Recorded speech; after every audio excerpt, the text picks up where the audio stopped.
അൽ അമീൻ ആശുപത്രിയിൽ പ്രസവത്തിനിടെ കുഞ്ഞു മരിച്ചു.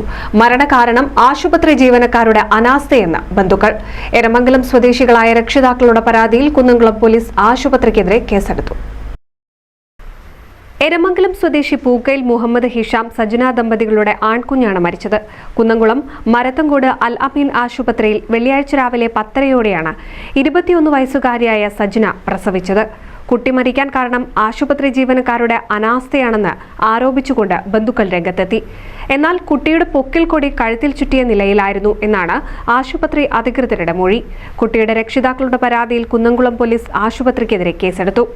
ജൂൺ 7-ന് അൽ അമീൻ ആശുപത്രിയിൽ പ്രസവശേഷം വീട്ടിലേക്ക് മടങ്ങിയ പഴയന്നൂർ സ്വദേശിനിയായ രമ്യശ്രീ എന്ന യുവതിയും വീട്ടിലെത്തിയ തൊട്ടടുത്ത ദിവസം ഗുരുതര ആരോഗ്യ പ്രശ്നങ്ങളെ തുടർന്ന് മരിച്ചിരുന്നു. ബന്ധുക്കളുടെ പരാതിയിൽ ഈ മരണത്തിലും അൽ അമീൻ ആശുപത്രിക്കെതിരെ കുന്നംകുളം പോലീസ് അസ്വാഭാവിക മരണത്തിന് കേസെടുത്തിരുന്നു.